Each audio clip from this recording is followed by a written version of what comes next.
Est-ce que Jean chapitre 14 verset 16 prouve que Mohamed est le consolateur?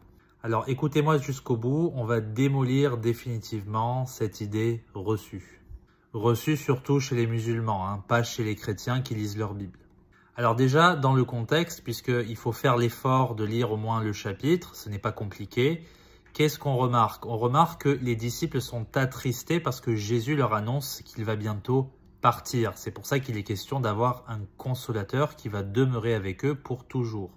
Mais lisons le verset en question. « Et je prierai le Père qui vous donnera un autre consolateur pour qu'il puisse demeurer avec vous pour toujours, à savoir l'Esprit de vérité que le monde ne peut recevoir parce qu'il ne le voit point et ne le connaît point, etc. » Penser que ce verset parle du futur soi-disant prophète de l'islam qui recevra une révélation d'un ange est absolument anti-biblique, ça n'a aucun sens. Regardez ce que dit Galates chapitre 1 en plus.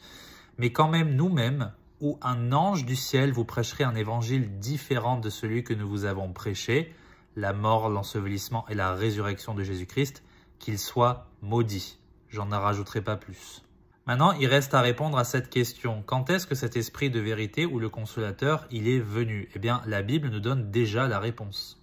Jean chapitre 7, versets 38 et 39, écoutez attentivement. « Celui qui croit en moi, comme l'a dit l'Écriture, des fleuves d'eau vive couleront de son ventre. Or, il dit cela de l'Esprit, l'Esprit Saint, le Saint-Esprit, que devaient recevoir ceux qui croiraient en lui futur, car le Saint-Esprit n'avait pas encore été donné. Pourquoi? Parce que Jésus n'était pas encore glorifié. Ça fait référence à sa résurrection. Et c'est après sa résurrection que quand Jésus, rappelez-vous, va voir ses disciples, qui va leur souffler le Saint-Esprit et ils vont le recevoir. De plus, regardez ce que dit Jésus en Actes chapitre 1, verset 8 à ses disciples. « Mais vous recevrez la puissance après que le Saint-Esprit soit venu sur vous, et vous me servirez de témoin tant à Jérusalem que dans toute la Judée et en Samarie et jusqu'aux extrémités de la terre. » Mais quand est-ce que ça va encore plus s'accomplir? Eh bien, à la Pentecôte en Actes chapitre 2.